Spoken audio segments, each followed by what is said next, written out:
శుభం. జయస్తు. జయధ్వానాలతో మళ్ళీ మనం ఆరంభిస్తాం.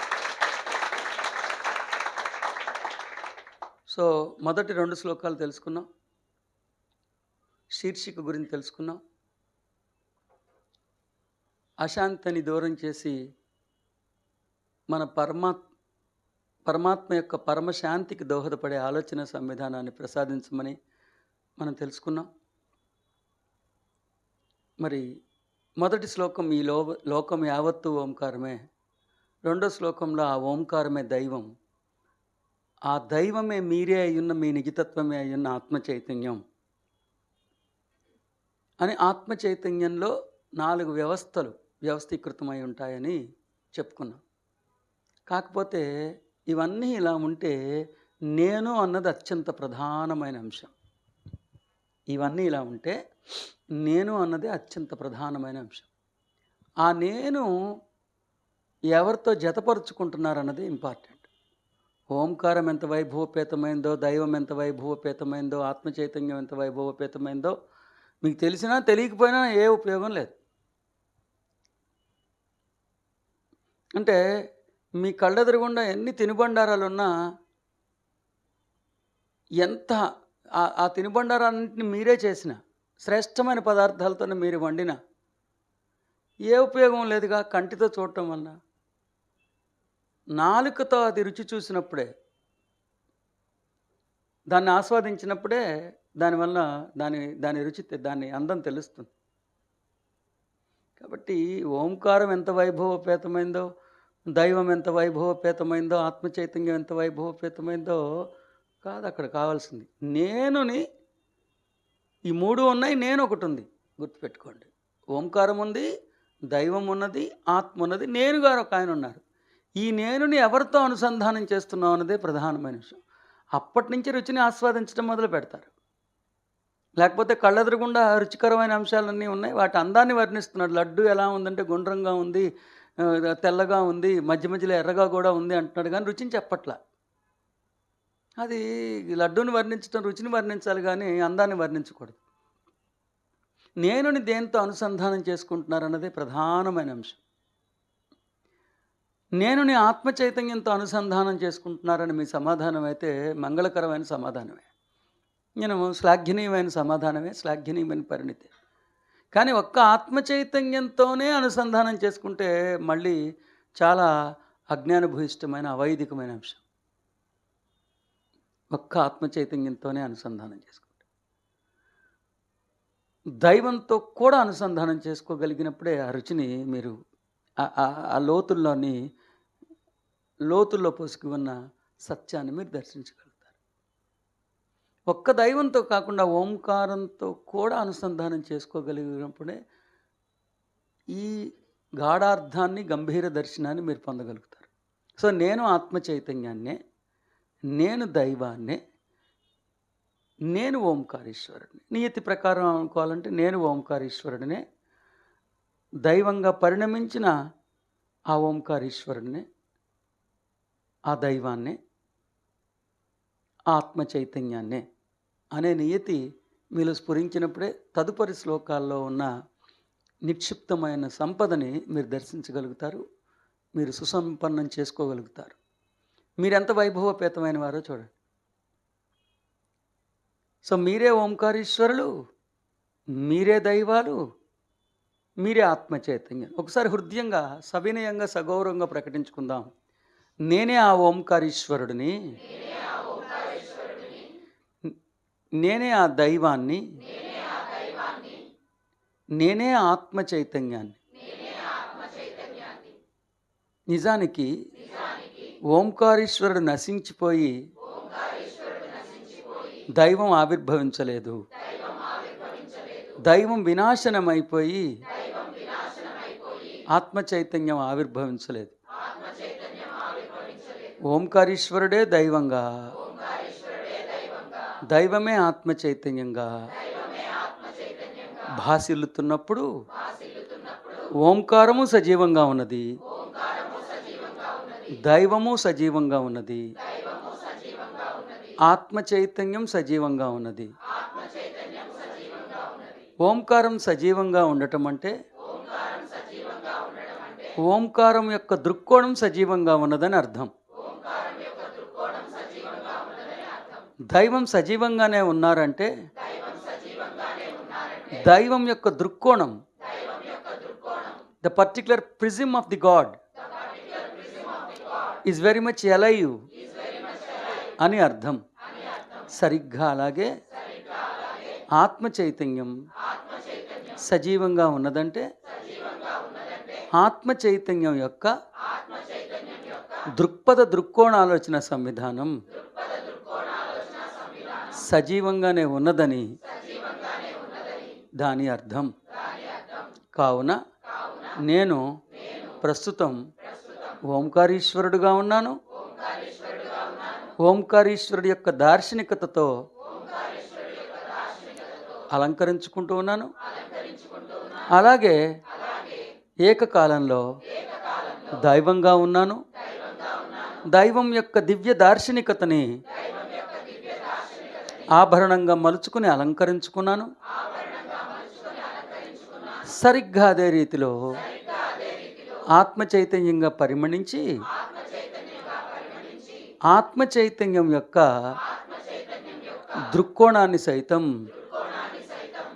ఏకకాలంలో కలిగి ఉన్నాను. అస్తు, తథాస్తు, శ్రీరస్తు, శుభమస్తు, జయోస్తు. ఈ విజయం ఓంకారీశ్వరుడిదే, ఈ విజయం ఆ మహర్షిదే, ఈ విజయం గురువరేణ్యులదే. జయోస్తు, అస్తు. ఇక్కడి నుంచి ఒక విశేషమైన దృక్పథం అవసరం. ఇక్కడ ఆ మహర్షి దర్శించిన దర్శనాన్ని, ఆ ఋషి అందించిన సంపదని మీరు పొందాలంటే 3వ శ్లోకం, 4వ శ్లోకం, 5వ శ్లోకం, 6వ శ్లోకం, 7వ శ్లోకం, 8వ శ్లోకం, 9వ శ్లోకం, 10వ శ్లోకం, 11వ శ్లోకం, 12వ శ్లోకం తెలుసుకోవడానికి అవ్వదు. ఒక్కసారి మిగతా అన్ని శ్లోకాలని ఏకకాలంలోనే దర్శించగలిగినప్పుడే మొత్తం అన్ని శ్లోకాలని దర్శించి, సమిష్టిగా అన్ని శ్లోకాలని దర్శించి, అప్పుడు ఒక్కొక్క శ్లోకాన్ని విడివిడిగా అర్థం చేసుకుంటేనే అంతరార్థం మీకు అర్థమవుతుంది. My dear aspirants, we have analyzed and pursued, and we are able to realize the beautiful truth captivated in sloka number 1 as well as sloka number 2. Still we have 10 more beautiful grandest slokas taught by the Maharishi, the beautiful master teacher, the saint, the enlightened being, the replica of God, the replica of knowledge on this earth planet, the knowledge which is very much alive in the form of a guru. That is Rishi. But at this juncture, you need to have the comprehensive knowledge of all the 12 slokas initially. Then you have got, from that point of view, you have got to analyze each particular sloka. Sadasyalara. మొదటి శ్లోకం, ద్వితీయ శ్లోకాన్ని అర్థం చేసుకున్నాం. కానీ ఈ నిర్దిష్టమైన మలుపులో మీరు 10 శ్లోకాలను ఏకకాలంలో సమిష్టిగా తెలుసుకుని, 10 శ్లోకాలు సమిష్టిగా ఏకకాలంలో తెలుసుకోవటంలోంచి ఒక దృక్కోణం ఏర్పరచుకొని, ఆ దృక్కోణంలోంచి ఒక్కొక్క శ్లోకాన్ని విడివిడిగా అధ్యయనం చేయాల్సిందిగా సాధకులకి విజ్ఞప్తి. లేకపోతే చాలా పొరపాట్లు జరుగుతాయి. నేనేం చెప్తున్నాను, 10 శ్లోకాలను ఒకసారి అనలైజ్ చేద్దాం, ఒకసారి విహంగ వీక్షణం చేద్దాం. 10 శ్లోకాలు ఏకకాలంలో దర్శించడం వల్ల మనకు ఒక దార్శనికత ఏర్పడుతుంది. ఆ దార్శనికతలో ఒక్కొక్క శ్లోకాన్ని ఇండివిజువల్గా అధ్యయనం చేస్తే అప్పుడు మహర్షి యొక్క అంతరంగాన్ని ఆవిష్కరించటం కాస్త సులభతరం అవుతుంది. లేకపోతే అమృతోపానమైన విద్య విషతులయంగా మారిపోతుంది. జయోస్తు, అస్తు. అలా ఎందుకు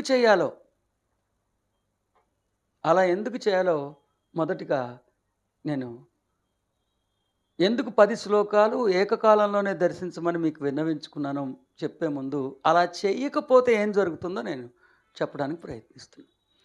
మరి మామూలుగా అందరిలాగా 3వ శ్లోకాన్ని ముందు తెలుసుకునే ప్రయత్నం చేద్దాం. నాకు చెప్పే పాయింట్ అర్థమైందా? 10 శ్లోకాలు ఏకకాలంలో దర్శించి 10 శ్లోకాలు సమిష్టిగా దర్శించటం వలన మనలో ఒక నిర్దిష్టమైన దార్శనికత పుట్టుకొస్తుంది. ఆ దార్శనికత పుట్టుకు రానిచ్చిన తర్వాత, వచ్చిన తర్వాత ఆ దార్శనికతలోంచి ఇండివిజువల్‌గా ఒక్కొక్క శ్లోకాన్ని పర్సూ చేద్దాం, అధ్యయనం చేద్దాం. లేకపోతే అమృతోపమానమైన విద్య విషతుల్యంగా మారిపోతుందని చెప్తూ, ఇప్పుడేమంటున్నానంటే, అలా 10 శ్లోకాలు సమిష్టిగా ఏకకాలంలో తెలుసుకోకపోవటం వలన వచ్చిన దుష్పరిణామం ఏ రీతిగా ఉంటుందో, మీకు అర్థమయ్యేటట్టు చెప్పడానికి విడివిడిగా ఒక్కొక్క శ్లోకాన్ని అధ్యయనం చేయమని, అధ్యయనం చేసే ప్రయత్నాన్ని కొనసాగిద్దాం. జయస్తు. 3వ శ్లోకం. జాగరికస్థానో బహిః ప్రజ్ఞః సప్తాంగ ఏకోనవింశతి ముఖః స్థూలభుక్ వైశ్వానరః ప్రథమః పాదః. భావం: ఆత్మలో మొదటి పరిమాణం వైశ్వానరుడు అనబడుతున్నాడు. ఈతడి చైతన్యం బాహ్యముఖమై ఉన్నది. 7 అవయవాలు 19 నోళ్ళు కల వైశ్వానరుడు జాగ్రత్తావస్థలో బాహ్య జగత్తును అనుభవిస్తాడు. ఒకళ్ళ దర్శనం పొరపాటు అనే అధికారం మనకు లేదు. ఎవరి దర్శనాలు వారివి. అనేక మంది ప్రజల్లో ఎవరికి ఏ దర్శనం నచ్చితే ఆ దర్శనాన్ని ఎంచుకోవచ్చు. ఒక పెళ్లి కూతురికి 4-5 సంబంధాలు రావచ్చు, 4-5 పెళ్లి కొడుకులను చూడొచ్చు. తనకి ఇష్టమైన అమ్మాయిని అబ్బాయిని పెళ్లి చేసుకోవచ్చు. కానీ మిగతా ముగ్గురిని తిట్టే అధికారం లేదు కదా. సో అలాగా నా దర్శనాన్ని మీ ముందు పెడుతున్నాను. ఎవరి దర్శనాన్ని నేనేం విమర్శించట్లేదు. కానీ 3వ శ్లోకం విడిగా చూడటం వల్ల ఏమర్థమైంది? ఆత్మలో మొదటి పరిమాణం వైశ్వానరుడు. అతనికి ఒక లేబుల్ పెట్టారు. ఏమని? వైశ్వానరుడు అనబడుతున్నాడు. అతడి చైతన్యం బాహ్యముఖమైనది. అతడి చైతన్యం ఎలా ఉంది? బాహ్యముఖమైనది. అతనిలో 7 అవయవాలు ఉన్నాయి. 19 నోళ్ళు గల వైశ్వానరుడు జాగృతావస్థలో బాహ్య జగత్తుని అనుభవిస్తున్నాడు. దీనికి ఇది భావం. దీనికి భాష్యం ఏం చెప్పారో కూడా మనం తెలుసుకునే ప్రయత్నం చేద్దాం. మనం జాగ్రత్తావస్థలో ఉన్నప్పుడు పని చేస్తుంటాము, చదువుతూ ఉంటాము, ఆడుకుంటుంటాము. సో మనం జాగృత అవస్థలో అంటే మేల్కొని ఉన్నప్పుడు ఏమేం చేస్తాం? పని చేస్తూ ఉంటాం, చదువుతుంటాం, ఆడుకుంటూ కూడా ఉంటాం, చింతన చేస్తూ అంటే యోచిస్తూ ఉంటాం కదా. ఎస్, మనం మేల్కొన్నప్పుడు. ఇదంతా చేస్తున్నా అంటే జాగ్రత్తావస్థలో ఈ జగత్తును అనుభవించేవాడు వైశ్వానరుడు. సో ఇదంతా జాగృతావస్థలో ఈ పదార్థ రూప జగత్తులో ఆడుకుంటూ, చదువుకుంటూ, యోచిస్తూ, పని చేస్తూ, చింతన చేస్తూ, ఆడుకుంటూ, చదువుకుంటూ ఉన్నవాడెవరు? వైశ్వానరుడు. ఓకే. అంటే జగత్తును అనుభవించే స్థితిలో మనం వైశ్వానరుడనే పేరు పొందుతాం. సో జగత్తుని అనుభవించే స్థితిని వైశ్వానరుడు అని అంటారని వారు అభిప్రాయపడ్డారు. వైశ్వానరుడికి కొన్ని లక్షణాలను ఈ మంత్రం చెబుతోంది. సో వైశ్వానరుడికి ఉండే కొన్ని లక్షణాలను కూడా ఈ మంత్రం ప్రతిపాదిస్తున్నది. అతడికి అవయవాలు 7, నోళ్ళు 19. అతడికి ఎన్ని అవయవాలు ఉన్నాయి? 7, నోళ్ళు 19. నాకు ఇబ్బంది పడుతుంది ఏంటంటే 7 నోళ్ళు 19 అవయవాలు అన్నారు కదా. 7 అవయవాలు 19 నోళ్ళు అన్నారు. ఇది వైశ్వానరుడికి ఉంటుందన్నారు. నిద్రపోతున్నప్పుడు అది ఉండదా? వారిదే నేను చూసుకుంటున్నా. మేల్కున్నప్పుడు 7 అవయవాలు 19 నోళ్ళు ఉంటాయి. పడుకున్నప్పుడు అవి ఉండవా? ఎందుకంటే స్వప్నావస్థలో కూడా ఉంటాయిగా. అంతే కదా. ఇప్పుడు ఉన్నప్పుడు 7 అవయవాలు పడుకోగానే పోతాయా? 19 నోళ్ళు పోతాయా? నాకు అది అంటే ఆ దర్శనంలో నాకు అంతు చిక్కనట్టు అంశం. సరే, మొత్తానికి 7 అవయవాలు 19 నోళ్ళు ఉంటాయి. ఆ 7 అవయవాలు ఏంటో తెలుసుకునే ప్రయత్నం చేద్దాం. 19 నోళ్ళు ఏంటో కూడా తెలుసుకునే ప్రయత్నం చేద్దాం. 7 అవయవాలు ఏవి? స్వర్గం. 7 అవయవాలు ఒకటి స్వర్గం, తల. సూర్యుడు కళ్ళు, వాయువు ప్రాణం. స్వర్గం తల. స్వర్గానికి ప్రతీకగా తల ఉంది. సూర్యుడు కళ్ళు, వాయువు ప్రాణం. ఆకాశం మధ్య భాగం. జలం మూత్రపిండాలు. భూమి పాదాలు.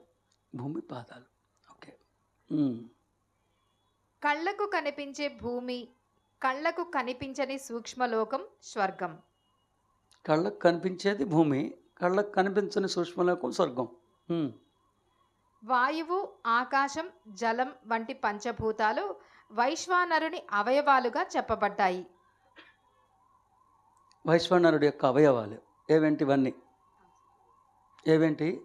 కళ్ళకు కనిపించే భూమి, కళ్ళకు కనిపించని సూక్ష్మలోకం స్వర్గం, వాయువు, ఆకాశం, జలం వంటి పంచభూతాలు వైశ్వానరుని అవయవాలుగా చెప్పబడ్డాయి. సో ఈ 7 అవయవాలు. Very good. ఎస్. నోళ్ళు. బాహ్య ప్రపంచం యావత్తు ఇమిడి ఉన్న ఒక ఆకృతి ఇది. జాగ్రత్తావస్థలో మన ఆకృతి ఇది అంటున్నది ఈ మంత్రం. నాకు అదే ఇబ్బంది పడింది. జాగృతావస్థలో మాత్రమే ఈ ఆకృతి ఉంటుందా? ఇప్పుడు కంటికి జాగృతావస్థలో ఉంటే కళ్ళు చూస్తాయి, స్వప్నావస్థలో ఉంటే కళ్ళు చూడలేవు. మరి స్వర్గం మేల్కొన్నప్పుడు కూడా చూడలేకపోతున్నాం కదా. స్వర్గం మేల్కొన్నప్పుడు కూడా చూడలేకపోతున్నాం కదా. లేదండి కళ్ళు తెరిచినప్పుడు భూమి కనిపిస్తూ ఉంది కాబట్టి అప్పుడు ఉంది, కళ్ళు మూసుకున్నప్పుడు భూమి కనిపించట్లేదు అన్నప్పుడు నెక్స్ట్ శ్లోకంలో కూడా ఇదే 7 చెప్పారు, ఇదే 19 చెప్పారు. స్వప్నావస్థలో కూడా ఇదే 7 నోళ్ళు చెప్పారు, ఇదే 19 నోళ్ళు చెప్పారు. మేల్కొన్నప్పుడు స్వర్గాన్ని చూడలేకపోతున్నాం, పడుకున్నప్పుడు స్వర్గాన్ని చూడలేకపోతున్నాం.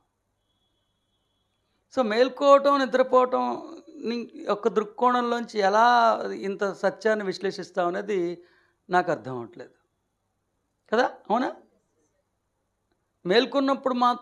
మేల్కొన్నప్పుడు కళ్ళు ఉన్నాయి కానీ స్వర్గాన్ని చూడలేదు, నిద్రపోతున్నప్పుడు కూడా చూడలేం. నాకు అందుకని ఆ విశ్లేషణ ఏంటనేది నాకు అర్థం అవ్వాలి. 19 నెలల్లో ఏమన్నా మన సందేహం నివృత్తి అవుద్దేమో ప్రయత్నం చేద్దాం. బాహ్య ప్రపంచం యావత్తు ఇమిడి ఉన్న ఒక ఆకృతి ఇది. ఇది అంటే ఏంటి? శరీరం. జాగ్రత్తావస్థలో మన ఆకృతి ఇది అంటున్నది ఈ మంత్రం. జాగృతావస్థలో మన ఆకృతి ఇది అంటుంది ఈ మంత్రం. దీని అర్థం ఏమిటి? మనం బాహ్య జగత్తును అనుభవించడం మనకు తెలిసిన, మనం చూసే మన స్థూల దేహంతోనే. సో బాహ్య ప్రపంచాన్ని మనము స్థూల ధర్మంతోనే అనుభవిస్తాం జాగృతావస్థలో ఉన్నప్పుడు అనేది వారి అభిప్రాయం. బాహ్య ప్రపంచమే మన దేహంగా చెప్పబడటం మూలంగా. బాహ్య ప్రపంచమే మన దేహం. బాహ్య ప్రపంచం మన దేహం అంటే ఇంద్రియాలతో అనుభవించేదే మన దేహంగా చెప్పబడుతున్నప్పుడు స్వర్గం లేదు కదా అంటున్నా. ఇంద్రియాలతో మనం స్వర్గాన్ని అనుభవించలేదు, మరి స్వర్గం ఎలా ఉందనేది నాకంటే ఇలాంటి సందేహాలు పుట్టుకొస్తున్నాయి ఒక్కొక్క శ్లోకం విడిగా చదివితే. సో వారి అభిప్రాయం కొంత మటుకు వారు ఏమంటున్నారంటే మొత్తం విశ్వం అంతా కలిపి మానవ దేహంలో ఉన్నట్లుగా ఏదో అభిప్రాయపడ్డారు. కానీ మరి మేల్కోవటం, నిద్రపోవటం సంగతి ఏంటి అనేది నాకు అర్థం అవ్వాల. బాహ్య ప్రపంచమే మన దేహంగా చెప్పబడటం మూలంగా మన స్థూల బాహ్య ప్రపంచమే మన దేహంగా చెప్పబడటం మూలంగా అయినప్పుడు స్వర్గము బాహ్య ప్రపంచం కాదు కదా అనేది నాకున్న ఇబ్బంది. నేను వారిని సందేహిస్తున్నానని చెప్పలేం కానీ నాకున్న సందేహం అది. బాహ్య ప్రపంచమే మన దేహంగా చెప్పబడటం మూలంగా మన స్థూల దేహం బాహ్య జగత్తు యొక్క ఒక అంగంగా సూచించబడుతోంది. మన స్థూల దేహం బాహ్య ప్రపంచం యొక్క ఒక అంగంగా వివరింపబడుతుంది. ఈ స్థూల దేహం బాహ్య ప్రపంచం యొక్క అంగం. ఓకే. 19 నోళ్ళు. ఇక్కడి నుంచి 19 నోళ్ళు మొదలయ్యాయి. నోరు అనుభవించడానికై ఉన్న ద్వారం. నోరు అనుభవించడానికి ఉన్న ఒక ద్వారం. 19 నోళ్ళు అంటే 19 ద్వారాల మూలంగా మనం బాహ్య జగత్తును అనుభవిస్తున్నాం అని అర్థం. 19 నోళ్ళు ఏవి? కన్ను, చెవి, ముక్కు, నాలుక, చర్మం అనేవి 5 జ్ఞానేంద్రియాలు. నోరు, చేయి, కాళ్ళు, గుదం, లింగం అనేవి 5 కర్మేంద్రియాలు. పంచప్రాణాలు మనస్సు, బుద్ధి, అహం, చిత్తం. ఈ 19 పరికరాల ద్వారా మనం బాహ్య జగత్తును అనుభవిస్తున్నాం. మొదటి 7 అవయవాలు అన్నప్పుడేమో 7 అంగములు అన్నప్పుడేమో స్వర్గము అవన్నీ పెట్టి వాటన్నిటికీ ప్రతీకగా ఇవి ఉన్నాయని చెప్పారు. కిందకు వచ్చేటప్పటికి మాత్రం మొత్తం విస్మరించేసేసి 19 నోళ్ళు అంటే శరీరంలో ఎక్కడెక్కడ ఉన్నాయో ప్యూర్గా శరీరం కింద వచ్చేసింది. పోనీ పైన 7 అవయవాలు ఉన్నప్పుడు మేల్కొన్నప్పుడు అవన్నీ ఉంటాయి, మనం నిద్రపోతున్నప్పుడు కూడా ఉంటాయి. మేల్కొన్నప్పుడు మనం స్వర్గాన్ని అనుభూతి చెందలేం. బాహ్య ప్రపంచంలో స్వర్గం లేదు. బాహ్య ప్రపంచానికి ప్రతీకగా దేహం ఉందన్నారు. సో మొదటి దాంట్లోనే నాకు సంక్లిష్టత పోలా. నేను వారి సామర్థ్యాన్ని శంకించట్లా.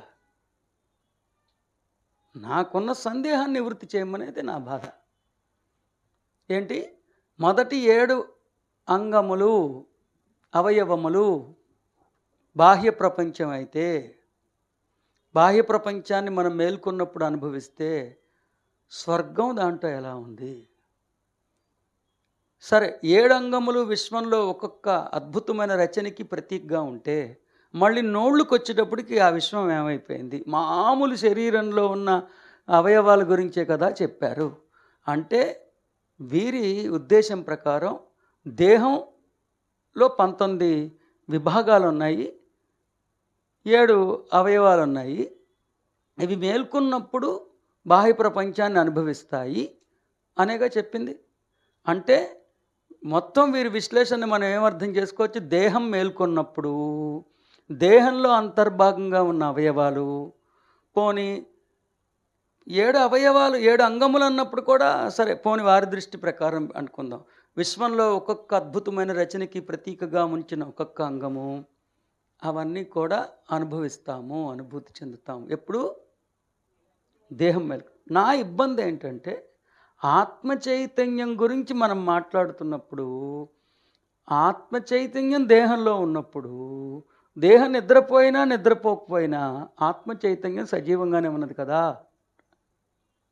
దేహం నిద్రపోతున్నప్పుడు ఆత్మ చైతన్యం నిద్రపోతున్నది. అందుకే నేను వ్యూహాత్మకంగా 2వ అధ్యాయం 20వ శ్లోకం ఒకసారి ఇందాక మీ చేత స్మరింపజేశా.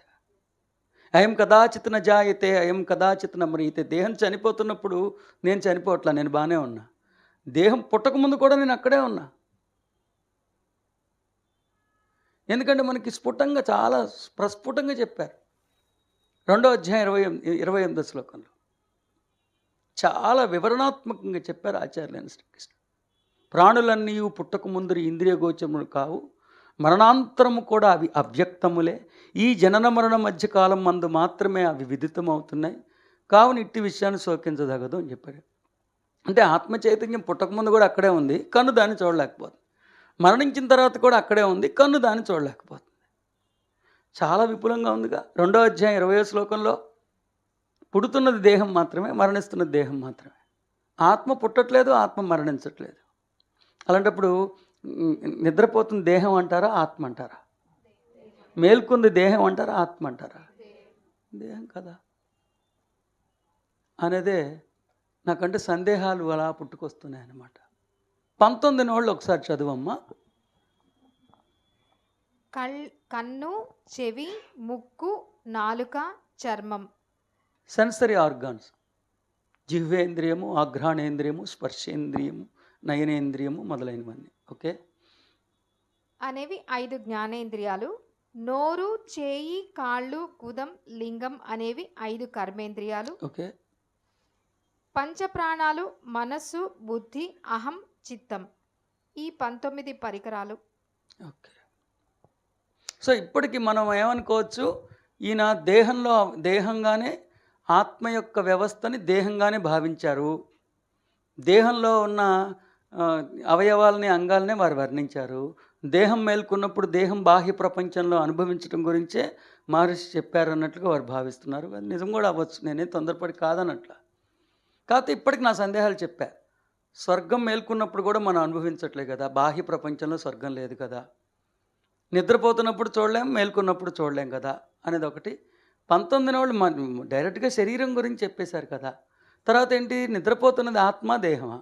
దేహం నిద్రపోతున్నప్పుడు కూడా ఆత్మ మేల్కొనే ఉండాలి కదా. 2వ అధ్యాయం 20వ శ్లోకంలో ఈ ఆత్మ పుట్టట్లేదు, చావట్లేదు అన్నారు కదా. పుడుతున్నప్పుడు కూడా ఆత్మ అలాగే ఉంది, చనిపోతున్నప్పుడు కూడా ఆత్మ అలాగే ఉంది కదా. రెండో అధ్యాయం 28వ శ్లోకంలో ప్రాణులన్నీ పుట్టుక ముందు ఇంద్రియ గోచరములు కావు, మరణాంతరము కూడా అవి అవ్యక్తములే. అంటే పుట్టక ముందు కూడా అది అక్కడే ఉంది, ఆత్మ చైతన్యం కన్ను చూడలేకపోతుంది. కాబట్టి ఆత్మ చైతన్యం యొక్క వ్యవహార శైలి దేహం యొక్క వ్యవహార శైలిలో ప్రస్ఫుటంగా మార్పు ఉంది కదా. సో నిద్రపోయే దేహం అయితే ఆత్మ చైతన్యం నిద్రపోవట్లేదు కదా అనేది ఇక్కడ దాకా నా సందేహంలో ఉన్న మొదటి సందేహం. జయవస్తు. మనస్సు, బుద్ధి, అహంకారం, చిత్తం, ఈ 4 మనస్సులోని విభిన్న స్థితులు. ఓకే. మనస్సు అన్నది ఇక్కడ చేతన మనస్సును సూచిస్తుంది. మనం కన్ను, చెవి వంటి ఇంద్రియాల ద్వారా బాహ్య జగత్తును అనుభవించడం ఈ మనస్సు మూలంగానే. ఓకే. మనస్సు యొక్క నిశ్చయించే భాగం బుద్ధి అనబడుతుంది. అక్కడ వస్తున్నది ఈయనా ఆయనా అంటూ గందరగోళం చెందేది చేతన మనస్సు. ఇది అతడే అని ధృవీకరించేది బుద్ధి. ఓకే. అనుభవాలు ఏవీ వృధా కావు. ఇంద్రియాల ద్వారా మనం పొందే అనుభవాలు ప్రతి ఒక్కటి. సరే, కాసేపు మనం ఇది దేహమే అనుకుందాం. ఇంద్రియాలతో దేహం మేల్కొన్నప్పుడు ఇంద్రియాలతో అనుభవించే బాహ్య ప్రపంచమే వైశ్వానరుడు అనుకుందాం. ఓకేనా? ఇబ్బంది ఏం లేదు. కానీ ఈ శుభకృతి యొక్క ఫలశ్రుతిని 9వ శ్లోకంలో చెప్పారు. వైశ్వానరుడుగా ఉండటం యొక్క ఫలశ్రుతి 9వ శ్లోకంలో చెప్పారు. అందుకే నేను ఏకకాలంలో దర్శిద్దాం. ఓంకార మంత్రం మొదటి భాగమైన అకారం జాగ్రత్తావస్థను కాలంగా గైకొన్న వైశ్వానరుడు. సరే, వైశ్వానరుడు గురించి చెప్పారు. జాగృత అవస్థలో వైశ్వానరుడు గురించి చెప్పారు. దాని ఫలశ్రుతి చెప్తున్నారు. ఎందుకంటే వ్యాపకత్వం చేతను ఆరంభత్వం చేతను రెండూ సమంగా ఉన్నవి. ఈ విధంగా తెలుసుకున్న వ్యక్తి అన్ని కోరికలు నిశ్చయంగా నెరవేరుతాయి. శరీరం మేల్కొన్నప్పుడు శరీరం బాహ్య ప్రపంచంలో అనుభవిస్తుందని తెలిసిపోవటం వల్ల, ఇది తెలుసుకోవటం వలన ఈ వ్యక్తి యొక్క అన్ని కోరికలు తీరుతాయి అన్నది ఆ శుభకృతి చూస్తే నా సందేహం అది దేహం గురించి కాదనేమో అని. ఎందుకంటే మేల్కొన్నప్పుడు మనం ఇంద్రియాలతో, అంగాలతో, అవయవాలతో వెరసి దేహంతో బాహ్య ప్రపంచాన్ని అనుభవిస్తున్నాం.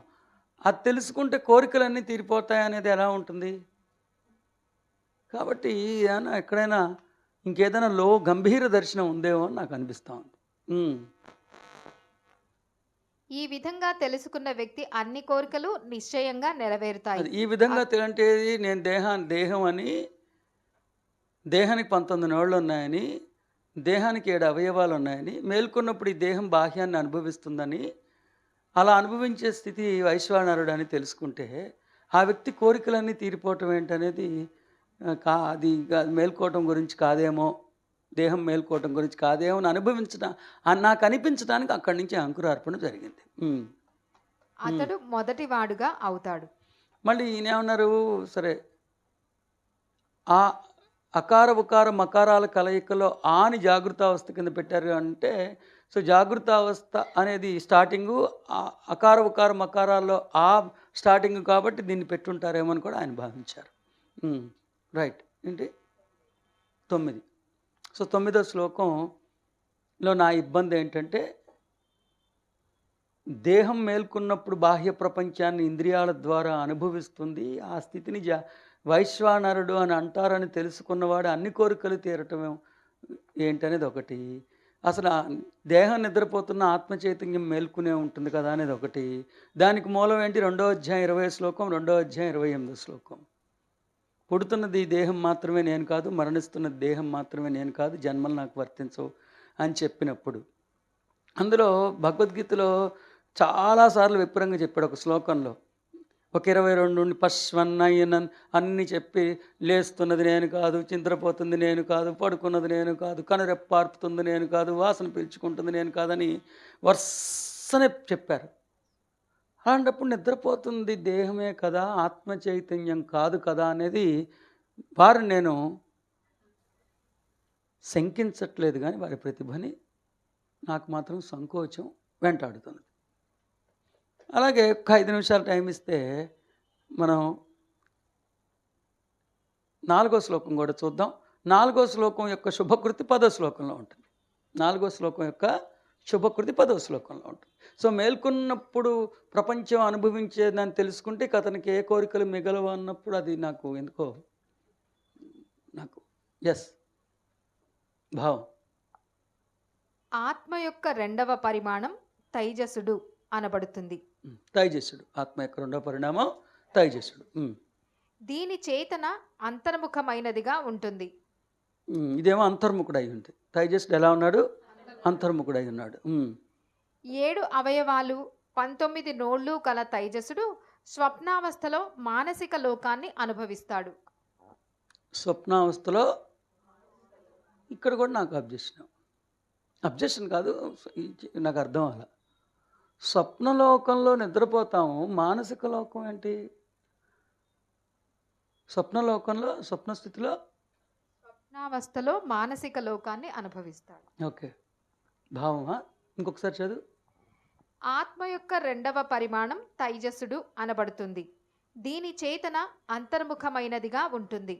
7 అవయవాలు 19 నోళ్ళు గల తైజసుడు మళ్ళీ చూడండి, ఇక్కడ నా అబ్జెక్షన్ అది. పోనీ నిద్రపోతున్నప్పుడు ఇవన్నీ ఉండకూడదుగా? అప్పుడు మేల్కొన్నప్పుడు అయ్యే ఉండి నిద్రపోతున్నప్పుడు అయ్యే ఉన్నప్పుడు మరి అది అది కాదు కదా. మేల్కొన్నప్పుడు మాత్రమే కొన్ని ఉంటాయన్నాడు ఆయన ఇందాక. పడుకున్నప్పుడు కూడా అయ్యే ఉంటున్నాయి కదా. తర్వాత మానసిక స్థితి అన్నారే, ఋషి ఏమన్నారో తెలుసుకుందాం. ఒకసారి పదవిచ్ఛేదం చదవమా. మానసిక స్థితి అన్నారా, అంతరంగం అన్నారా ఋషి స్వప్నావస్థలో? ప్రవివిక్త భుక్ మానసిక లోకాన్ని అనుభవించేవాడు. ప్రవివిక్త భుక్ ఓకే, మానసిక లోకాన్ని అనుభవించేవాడు. సో ఇప్పుడు భావం చదువు. ఆత్మ యొక్క రెండవ పరిమాణం తైజసుడు అనబడుతుంది. దీని చేతన అంతర్ముఖమైనదిగా ఉంటుంది. అంతర్ముఖమైనట్టుగా ఉంటుంది దీని చేత అంటే నిద్రపోతున్నప్పుడు అంతర్ముఖుడు ఎవడవుతాడు? నిద్రపోతున్నప్పుడు ఆత్మ చైతన్యం, స్వర్గం అవన్నీ కల్లోకి రాదే, ఓంకారం కల్లోకి రాదే. నిద్రపోతున్నప్పుడు బాహ్య ప్రపంచమే మన కల్లోకి వస్తుంది. నా బాధ అది. నిద్రపోతున్నప్పుడు అంతర్ముఖుడు ఎవడవుతున్నాడు? అంతర్ముఖుడు అవ్వట్లేదు కదా. నిద్రపోతున్నప్పుడు నిద్రపోతున్నాం, అంతేగాని అంతర్ముఖుడు అవ్వట్లేదు కదా అనేది నా బాధ. చదవము ఇప్పుడు భావం. ఆత్మ యొక్క రెండవ పరిమాణం తైజసుడు అనబడుతుంది. దీని చేతన అంతర్ముఖమైనదిగా ఉంటుంది. అంతర్ముఖమైనదిగా ఉన్నది అనేది నేను రాయాల, వారే రాశారు, అది నాకు అర్థం అవ్వాలి. ఎందుకంటే నిద్రపోతున్నప్పుడు నిద్రపోతాం కానీ అంతర్ముఖులు అవ్వం. 7 అవయవాలు 19 నోళ్ళు గల తైజసుడు స్వప్నావస్థలో మానసిక లోకాన్ని అనుభవిస్తాడు. ఓకే, సరే, అదే కొంచెం దేహం పడుకోవటమే అని అనుకుందాం. మరి దీని ఫలశ్రుతి 10వ శ్లోకంలో ఉంది, ఒకసారి చూద్దాం. ఓంకార మంత్రం యొక్క రెండవ భాగమైన ఉకారం స్వప్నావస్థను ఆధారంగా చేసుకున్న తైజసుడు. స్వప్నావస్థ తైజస్సుడు. బాగుంది. ఫలశ్రుతి చూద్దాం. అతను మేల్కొన్నప్పుడు మేల్కొన్నాడని తెలుసుకుంటే కోరికలన్నీ తీరిపోతాయి. ఫలశ్రుతి చూడండి. ఓంకార మంత్రం యొక్క రెండవ భాగమైన ఉకారం స్వప్నావస్థను ఆధారంగా చేసుకున్న తైజసుడు. ఓకే, ఎందుకంటే శ్రేష్టత్వం చేత, రెండింటి సంబంధం చేత రెండూ సమానంగా ఉన్నవి. శ్రేష్టత్వం చేత, రెండింటి సంబంధం చేత అంటే ఆయన స్వప్నావస్థకి ఊకారం పెట్టారని ఆయన ఉద్దేశం. పెట్టారు కదా, ఋషి కూడా అన్నారు. ఎందుకంటే శ్రేష్టత్వం చేత, రెండింటి సంబంధం చేత రెండూ సమానంగా ఉన్నవి. సరే, అయితే ఎందుకు ఉకారంతో నిద్రావస్థని స్వప్నావస్థని పోల్చారో వారు అభిప్రాయపడ్డారు. Okay, right. ఈ విధంగా తెలుసుకున్నవాడు నిశ్చయంగా జ్ఞానాన్ని పెంపొందించుకుంటాడు. అది ఈ విధంగా తెలుసుకున్నవాడు జ్ఞానాన్ని పెంపొందించుకోవటం ఏంటనేది ఏది ఆత్మ మేల్కొన్నప్పుడు, దేహం మేల్కొన్నప్పుడు బయట ప్రపంచం, నిద్రపోతున్నప్పుడు అంతర్ముఖం అవుతుంది అని తెలుసుకున్నవాడు జ్ఞానాన్ని పెంచుకుంటాడు. తర్వాత చూడండి. సుఖ దుఃఖాల వంటి ద్వంద్వాలలో సమానంగా వ్యవహరిస్తాడు. జ్ఞాని కానివాడు ఎవరూ అతడి వంశంలో జన్మించడు. దేహం లేచినప్పుడు బయట ప్రపంచాన్ని అనుభవిస్తుందని, దేహం పడుకున్నప్పుడు నిద్రపోతుంది అని తెలుసుకున్నవాడు ఆడి వంశంలో ఇంకెవరు అజ్ఞాని జన్మించరంట. అదేంటి? దానికి అంటే ఇక్కడ పదప్రయోగంలో శబ్దసామ్యం ఉన్నది, కానీ మనం అనుకునే నిద్ర కాకపోవచ్చు అని నేను సందేహపడటంలో ఏం తప్పులేదుగా. 3వ శ్లోకంలో దేహం మేల్కోవటం గురించి, దేహంలో ఉన్న అవయవాల గురించి చెప్పి అప్పుడు మేల్కొన్నప్పుడు దేహం బాహ్య ప్రపంచాన్ని అనుభవిస్తుందని తెలుసుకున్న వాడి కోరికలన్నీ తీరిపోతాయి అన్నప్పుడు ఫలశ్రుతితో జత చేసి చూస్తే శబ్ద సామ్యం ఉంది కానీ జాగృత అవస్థ అన్నది ఇంకేదో ఉన్నదనేది అర్థమవుతుందా లేదా? స్వప్నావస్థలో ఉన్నప్పుడు ఆ దేహం నిద్రపోతున్నప్పుడు బాహ్య ప్రపంచాన్ని అనుభవించదు, మానసిక స్థితిని అనుభవిస్తుంది అని తెలుసుకున్నవాడి జ్ఞాని అయిపోతాడంట. అలాంటి వంశంలో ఇంకెవరు అజ్ఞాని జన్మించరంట. మరి అలాంటప్పుడు ఇంకా ఏదో దీంట్లో ఉన్నదనేది అర్థం అవట్లేదు. దేహం స్థితికి దేహం ఆవలించడం వేరు, ఆత్మ ఆవలించడం వేరు అనేది కాదా? మనకి శ్రీకృష్ణుడు చెప్పారు కదా, వారు మొత్తం ఊరంతా మునిగిపోతూ ప్రజలంతా వారిని కోరుకున్నప్పుడు, అయ్యా మమ్మల్ని ఆ ఉపద్రవం నుంచి బయటపడేయమన్నప్పుడు మా శ్రీకృష్ణుడు ఇప్పటిదాకా ఒక్కసారి కూడా అన్నం మెతుకు తినలేదని, ఒక్కసారి కూడా శృంగారంలో పాల్పంచుకోలేదని, ఇది నిజమైతే నది తీవ్రత ఆగిపోవాలని అనుకోవటం, వీళ్ళు అంటాం నది తీవ్రత ఆగిపోవటం, వీళ్ళు చెప్తున్నప్పుడే శ్రీకృష్ణుడు అన్నాన్ని తింటూ ఉండటం, అప్పటికే ఆయన శృంగారం 3 భార్యలు కలిగి ఉండటం.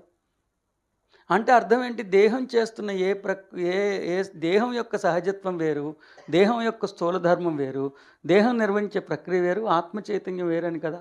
అందులో గరికపాటి వారు మొన్న మధ్య ఒక ప్రసంగంలో చాలా మహనీయులు చాలా క్లియర్గా చెప్పారు. ఆత్మదేహం అనుకోవటం కన్నా మూర్ఖత్వం ఇంకోటి లేదు అని కూడా వారు చెప్పారు. కాబట్టి నేను ఎందుకో ఇది దేహం గురించి కాదేమో అని నాకు నా అభిప్రాయం అలా అనిపిస్తుంది. చివరిది తెలిసేసుకుందాం, ఎందుకంటే ఒకేసారి అయిపోతుంది. సో 3, 4, 5 శ్లోకం. కోర్కెలో కలలో ఏదీ లేని గాఢ నిద్రపోతున్న స్థితి ఆత్మ యొక్క 3వ పరిమాణం అవుతుంది. కోరికలు లేవు, కలలు కూడా లేవు, గాఢ నిద్ర. నిద్రలోనే కోరికే ఉండదు కదా. సో నిద్రలో కోరికే ఉంటుందండి. సరే పోనీ, ఇంకా గాఢ నిద్రలో అక్కడ కోరిక లేదు, కళ కూడా లేదు. ఎస్, ఈ దేహందేగా. ఓకే, ఈ స్థితిని అనుభవించేవాడు ప్రాజ్ఞుడు.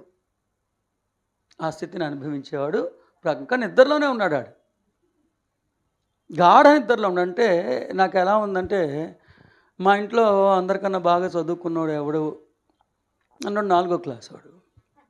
ఇంకా బాగా చదువుకున్నాడు ఎవడంటే 2వ క్లాస్ వాడిని చూపించినట్టుగా ఉంది. గాఢ నిద్రలో కల లేకపోవడం కూడా నిద్రలో ఒక భాగమే కదా అంటున్నా. నిద్రలో కలగంటం ఒక భాగం, కల లేకపోవడం ఒక భాగం. అది కలలేకపోవడం కలగంటున్నట్టే కదా. తాగినప్పుడు ఒకడు ఎక్కువ మాట్లాడతాడు, ఒకడు మాట్లాడటం మానేస్తాడు. 2 తాగుబోతు లక్షణాలే కదా. నిద్ర అన్నప్పుడు నిద్రే, గాఢ నిద్ర కూడా నిద్రలో భాగమే కదా, ఇంకా ఎక్కువ విశేషమైన నిద్ర కదా ఇది అంటున్నా. ఈ స్థితిలో అనుభవాలు ఏవీ ఉండవు. గ్రహణ శక్తి బహిర్గతమై ఒక రాశిగా ఉంటుంది. అందువలన ఇది జాగ్రత్త మరియు స్వప్న స్థితి చేతనలకు ద్వారంగా ఉంది. ఆనంద స్వరూపుడైన ప్రాజ్ఞుడు ఇక్కడ ఆనందాన్ని అనుభవిస్తాడు.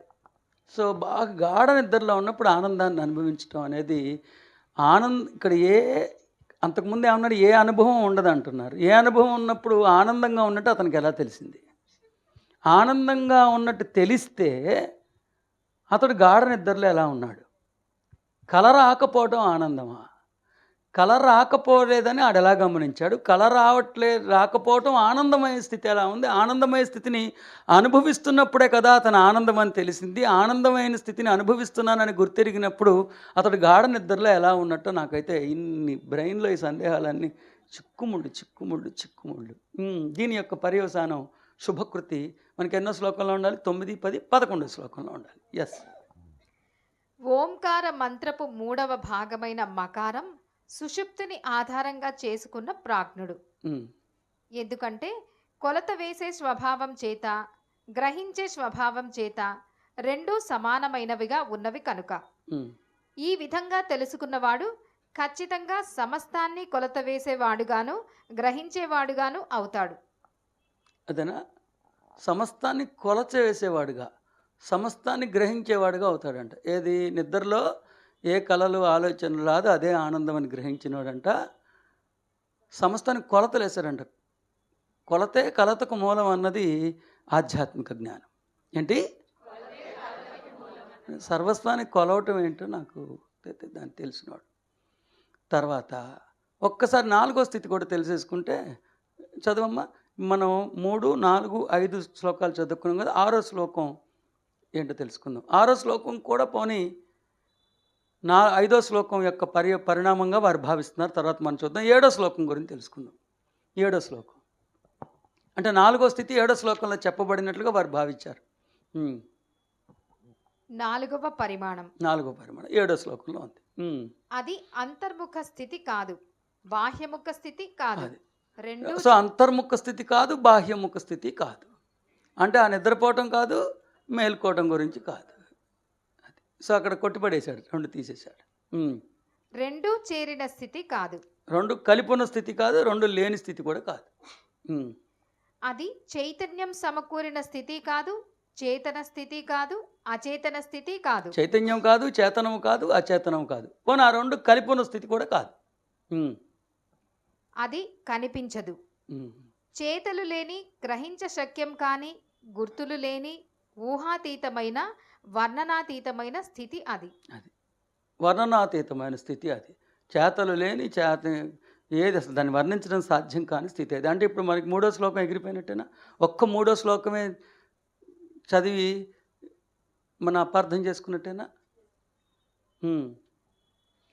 దానిని నా బాధ అర్థమైందా? అన్ని శ్లోకాలు కలిపి చదివితేనే దీని అంతరార్థం గ్రహిస్తున్న. అన్ని శ్లోకాలు కలిపి మనం ఒక ఆలోచన సంవిధానాన్ని ఏర్పరచుకుని ఆ ఆలోచన సంవిధానంలో ఒక్కొక్క శ్లోకాన్ని విశ్లేషిస్తేనే ఆ మహర్షి యొక్క దర్శనం మనకు అర్థమవుతుందని నేను చెప్పిన దాంతో ఏకీపిస్తారా? Yes yes. దానిని ఆత్మ చైతన్యంలో మాత్రమే తెలుసుకోగలం. అక్కడ ప్రపంచ చైతన్యం లేదు. అది ప్రశాంతమయమైనది, మంగళకరమైనది, అద్వయమైనది. ఇదే 4వ పరిమాణం. సో 4వ పరిణామంలో 3వ పరిణామంలో చెప్పిన జాగృతావస్థ లేదు. మరి జాగృతావస్థ ఆత్మ అయితే జాగృతావస్థ లేని స్థితి ఆత్మ అంటున్నారు. కాబట్టి ఈ సందేహాలన్నింటినీ పరిగణించి నేను మరింత విపులంగా, మరింత వివరణాత్మకంగా మొదటిగా 3వ శ్లోకం నుండి 12 శ్లోకాలు చదువుకుని, లేకపోతే 7వ శ్లోకం చదువుకుని 7వ శ్లోకం చదివి 8వ శ్లోకం కూడా చదివి 7, 8 అర్థమైన తర్వాత అప్పుడు 3, 4, 5, 6 శ్లోకాలని, అప్పుడు 9, 10, 11, 12 శ్లోకాలని తెలుసుకునే ప్రయత్నం చేద్దాం. మరి ఇవాళకి ఇక్కడికి స్వస్తి. శుభం. జయోస్తు.